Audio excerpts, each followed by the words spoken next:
Chapter 2, The Mystery of Dry Ruins. Like most chapters in Paper Mario, we start off playing as the Princess Toadstool, or Peach. Yeah, you know that Peach's name was supposed to be Toadstool in America until they changed it to Peach in Mario 64, but no Mario fans really gave a crap. When Sega did the same thing with Eggman, they got pissed off.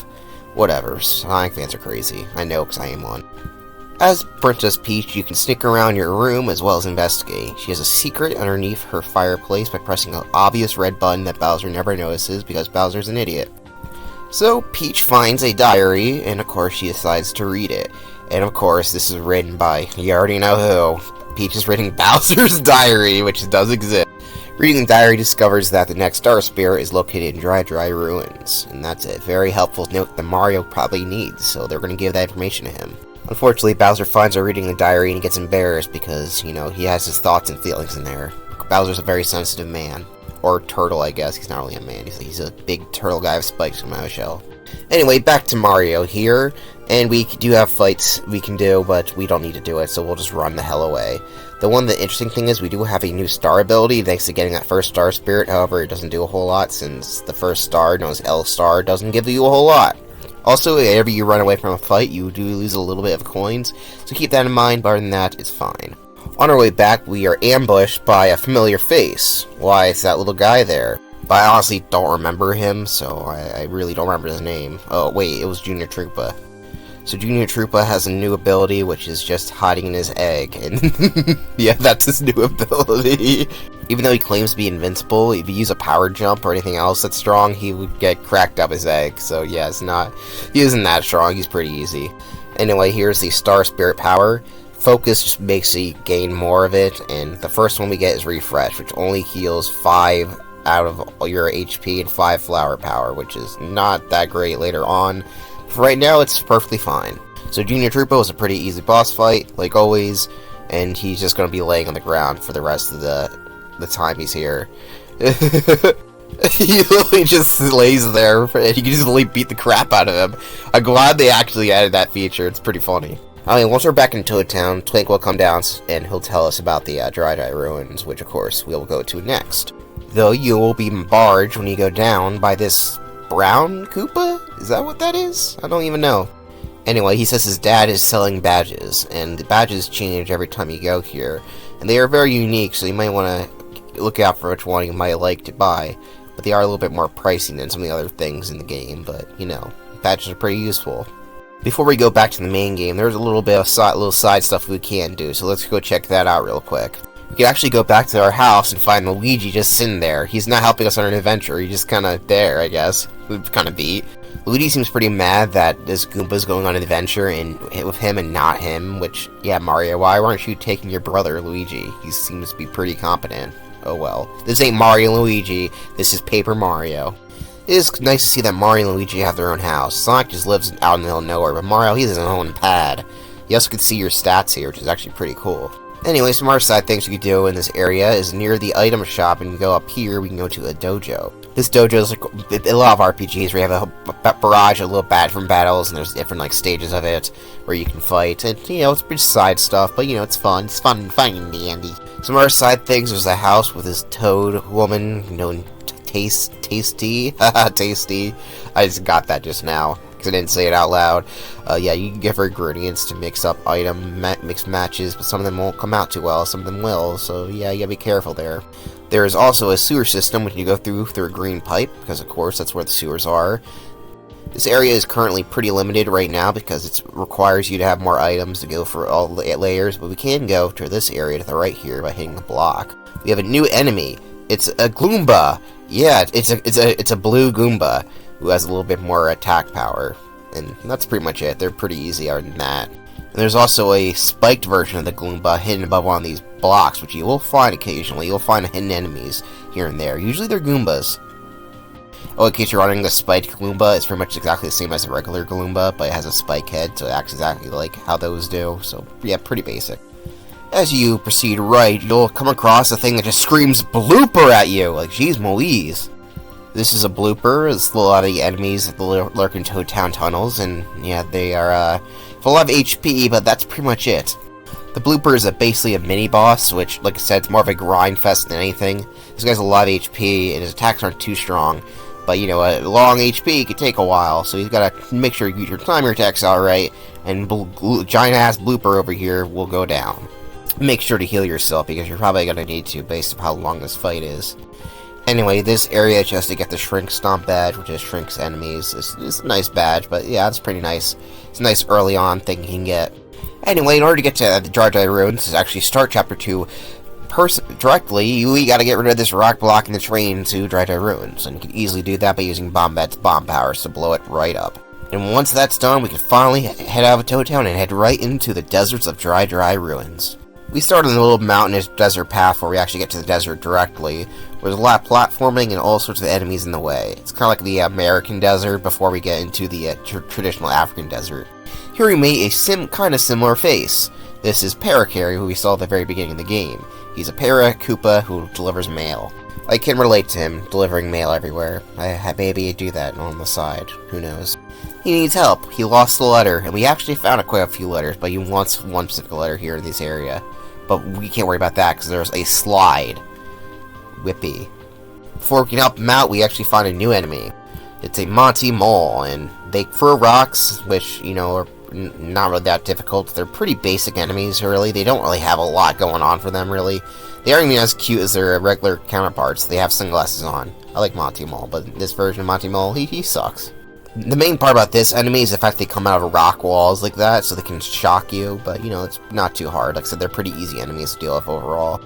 Anyway, we'll come across Parakarry's letter, which is pretty obvious, out in the open there. Using Kooper, we can grab it right back. But before that, we find a new enemy. Hidden as a rock, it's a rock guy. Actually, his name is Colette. It's a high defense enemy who you can't jump on. He's pretty annoying. He's like the Gloomba, but actually way better. And he's very annoying. I actually hate these fuckers, especially in the next Paper Mario game, but we'll get to that whenever I get to that.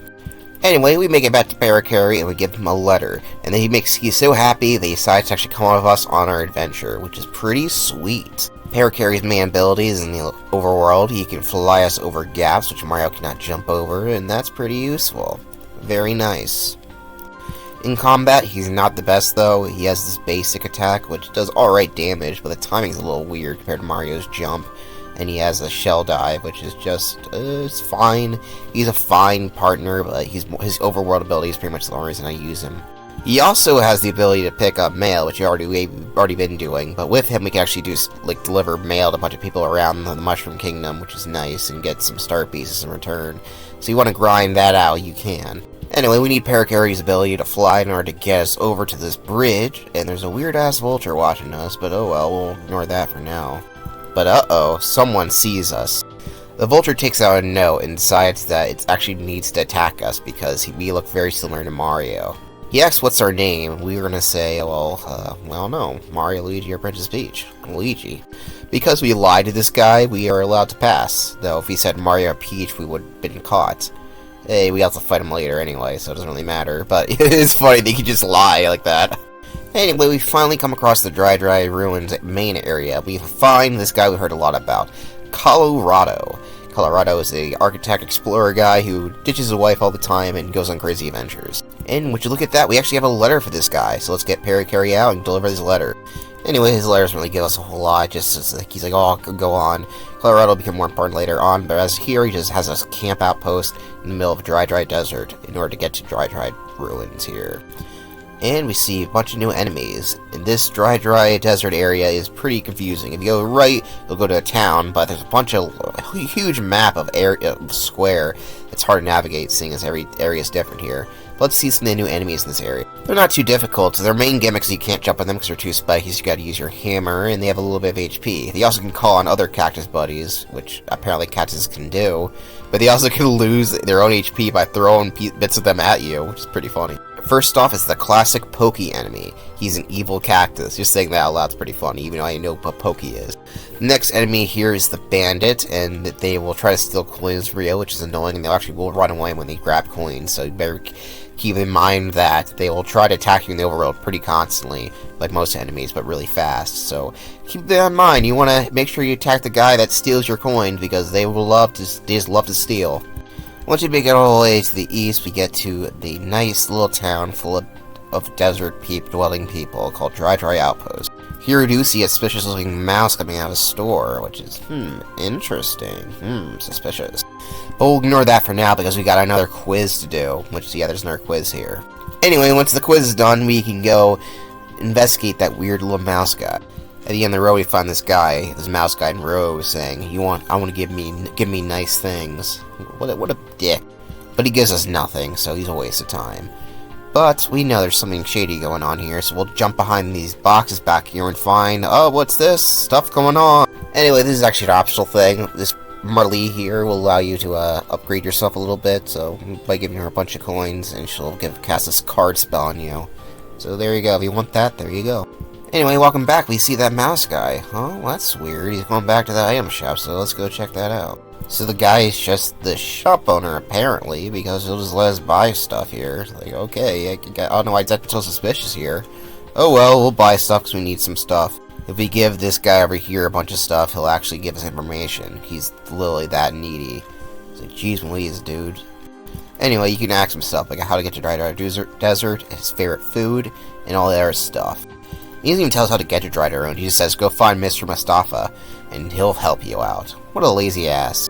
And getting his food isn't exactly easy, too. We gotta go all the way south into the west a little bit in the dry desert in order to find an oasis here. And then we can actually find his favorite food. His favorite food being found from this tree, which is a lime. Why is his favorite food a lime? Has anyone's favorite food ever been a lime?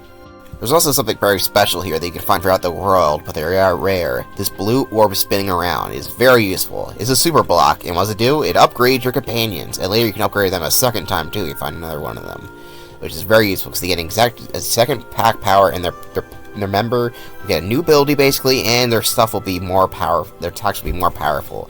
Very useful. And of course, there is enough throughout the entire game to have like 2 upgrades for each of the characters. So keep that in mind. If you want to look them around, go find them. But some characters you probably like better, partners you like better than others. So it'll be up to you. Anyway, let's give him something this guy likes, which is apparently a lemon. I actually forgot that was a lemon. I said lime like an idiot. Oh well. Anyway, in order to see this guy, this Mr. Mustafa, or whatever the hell his name is, you have to buy certain items at the shop in order to see him, which is, pretty beefy, but whatever. We'll follow the order. So let's go back to that shady shop and buy a dusty hammer and a dried shroom, which you would never really want to buy because those items suck. Anyway, once we learn that apparently Mr. Mustafa's at the top of Dry Outpost, we find that the one mouse guy is completely gone, so we can now go through that door and jump on top of the buildings in order to find this mysterious mouse guy, this Mr. Mustafa. It sounds like Mr. Mistopheles, or what the hell it is. We go in this secret house, and was that mouse guy seriously Mr. Mustafa the whole time? What an ass. Apparently he's a protector of the ruins because it's his ancestral home, but he only lets nice guys in, and Mario's apparently nice, so he gives him this pulse stone that'll help him get into the dry ruins. Which is kind of nice, but we had to bust our ass in order to find you, asshole. Anyway, since the desert's pretty blind, in order to find the actual location you gotta use the pulse stone, which will pulse the more closer you are to the area, but it's pretty basic. Essentially, the dry ruins are all the way to the north and to the center east, so, in the kind of center of the entire map. So from where you're coming from outpost is going to be near there. Alright, pretty basic. The main part finding it is just avoiding all the enemies. What you do, you'll find the stone in the middle of nowhere, leaving to obvious sign that this is where we place our gemstone. Place it will cause the whole desert to go black as a giant temple rises from the sand. Pretty nifty. And there it is, the dry ruins we've been looking for. It's pretty daunting, but we must do it to save Princess Peach. My love, my beloved. As we enter, a guy called Tootin' Koopa says to get out. This is his chambers. Beware. But we're going to ignore that because we're not scared. Well, I'm a little scared, but not that scared. Here we'll find a new enemy. A blue Pokey. Yeah, it's blue, but hey, that's okay. It's a Pokey mummy. It doesn't look like a mummy to me, but whatever. Essentially, these guys are just Pokies, but they have a poison ability, which can poison Mario. There is a little bit of stats effects, but they don't really come in too often.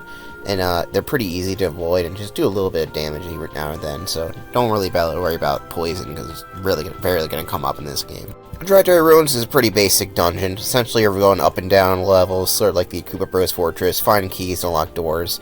There isn't really anything too daunting here. Most of the time we'll be going to the rooms to drain sand in order to increase rooms we can go into, which is pretty nice. And hey, looks like we come across a new enemy in here, the Buzzy Beetle, a classic Mario foe. So essentially you need to jump on these guys in order to flip them around, because the second attack will actually do damage, as well as your other teammates. So you need a guy who can jump in order to flip them around as your teammate, as well as jump as Mario in order to flip them around. They're pretty easy other than that. Anyway, we also come across another enemy in the background. This is a Swooper, who is a bat enemy who likes to hang upside down, so it makes it very hard to hit. You actually need to use your Quake Hammer or even get them down. They're that annoying. This is like the first enemy that I'm aware of that you have to use a special ability in order to get them down, so if you're out of FP points, you're fucked! So yeah, Dryden Ruins is not my favorite dungeon. I forgot to mention to say that. It's kind of bland, honestly, overall. Though you do get a new upgrade to your hammer. The Super Hammer! You can break these stone blocks now, and that's pretty much it. Anyways, you go across the dungeon, you will find a... what is that? This is a stone chomp. It is a chain chomp made out of stone. We actually haven't come across a chain chomp yet. Basically, they have a good amount of attack power, and that's pretty much it.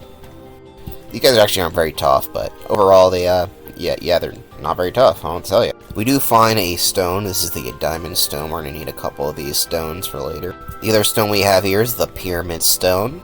And you can also find an artifact up here, as long as a bunch of other little things. The artifact is a little important for a side thing, so I might as well pick that up. And the last stone, the lunar stone, not the moon stone. This is in Pokemon.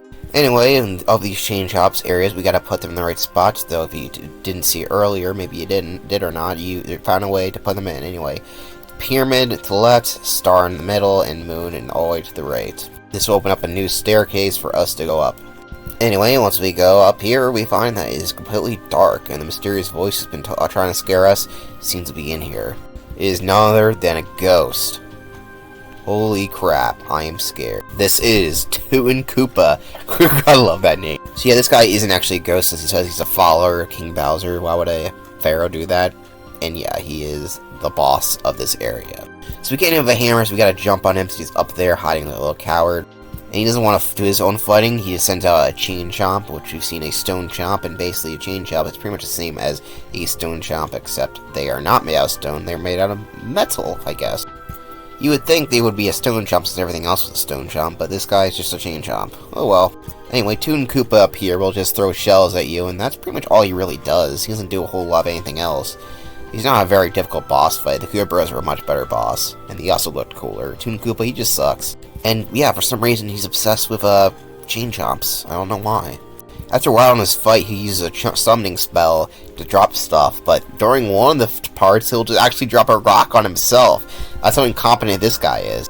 So yeah, Toon Koopa, he sucks. He's probably the worst boss fight in the game. One of my least favorite dungeons in the games. It's not bad, it's just, the other ones are better, let's be honest. But with that, we find our next Star Spirit.